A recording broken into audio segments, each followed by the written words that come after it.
After using this phone for about 5 months, I can tell you that Apple has officially made boring sexy in every way you can imagine.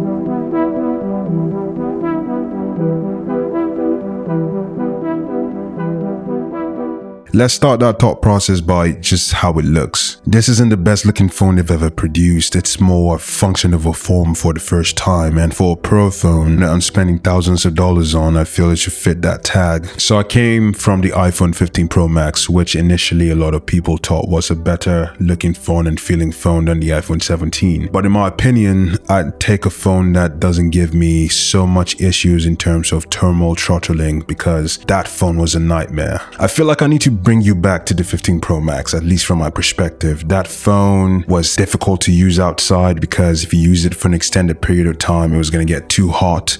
You couldn't use the phone and charge it at the same time because, again, it's going to get too hot. You can even do simple things such as typing on the phone on iMessage because it was going to get too hot. And at that point, it was a source of frustration. I couldn't upgrade to the 16 because it was the same thermal management issues that I was seeing online, and it made me believe that this was a new iPhone experience. So when the 17 Pro Max came out, that was the first thing I was looking at, and boy am I glad to report that that situation has been fixed. And I feel it all has to do with the material. I feel aluminum is a big part as to why the thermal management issues has gone away. Also included in that solution is a vapor chamber, which just dissipates heat even faster. Let's get into how the phone actually looks. I feel this is a very utilitarian looking phone. It's focused on doing its job and not trying to look pretty like its predecessors. There are a few issues with this material, especially if you don't use a case. The first one is how slippery it is.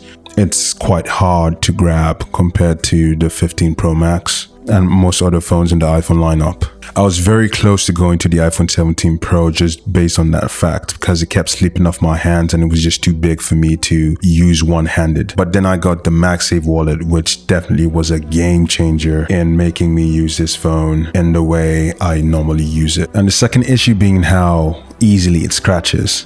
You see, aluminum is more of a softer metal, so it's so easy for it to scratch no matter how the anodization process on the metal is. Again, I've been using this for the last 5 months and you can see how much scratches have formed over the aluminum frame. I, for one, like to call it a patina in direct correlation with how leather ages. This is a pro phone and I expect it to go through the races, and I guess the scratches build character. One of my favorite features of this phone is the display, and the reason being I haven't seen any scratches. It's been a long time since I put a screen protector on a new phone, and usually that comes with a couple of scratches after a few months, but with this phone I still am yet to see a single scratch. With this phone, it's very different. It's made out of ceramic shield too, and I feel it's holding its own as to protecting it from scratches. And the back is made of the same material. I mean, I barely look at the back, but just looking at it quite closely, it's very hard to see any scratches. My second favorite feature of this phone is the brightness, and a real world example happened when I was in Mexico City a few weeks ago, where I had my friend's iPhone 16 because I was taking his pictures, and I noticed how dim the phone was, which made no sense to me because my phone was as bright as it could.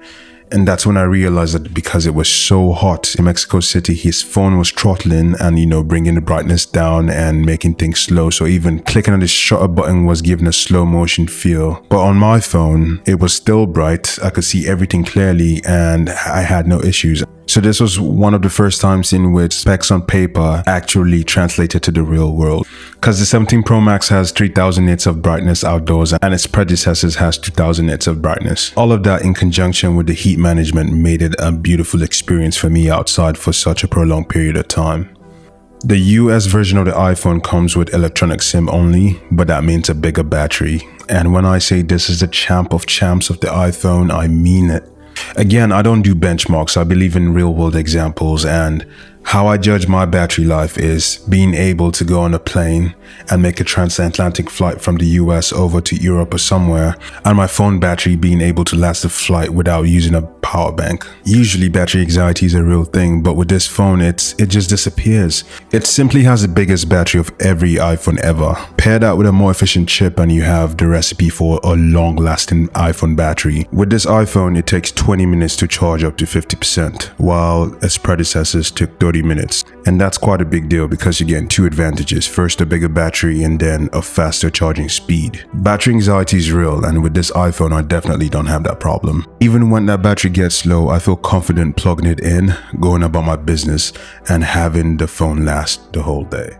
Alright, so let's talk cameras.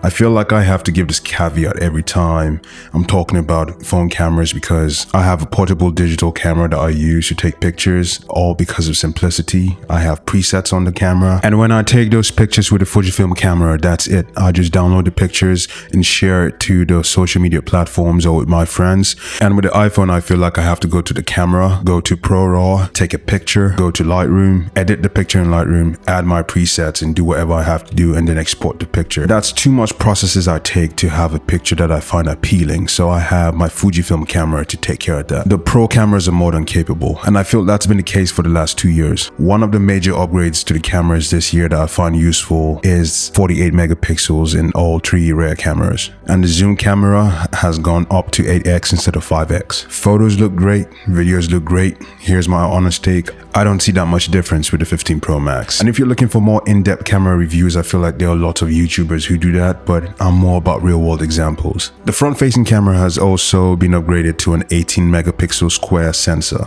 It's quite nice when you're trying to take a selfie with multiple people in it and you don't have to rotate the camera. But for me personally, I find it very difficult not to zoom into the selfie. I know that's a use case not a lot of people have, but I'm just reporting it. Don't kill the messenger, please. Here's my honest take about this camera situation. Don't upgrade for the cameras. It's not a massive leap. So if you have the 15 Pro Max or the 14 or whatever it is, as long as you have ProRAW, I feel like you're good to go. With ProRAW, you can save as much data from the sensor as possible on the picture and fine-tune it to your taste. And as long as your iPhone has that ProRAW feature, you're good. Unlike Android phones in which each iteration of the hardware brings some new software features, with the iPhone, especially this generation of iPhone, I don't feel that's the case. So you get things like hold assist, voicemail summaries, the writing tools, all the AI stuff. These features are really nice, but are not exclusive to the 17 line of iPhones.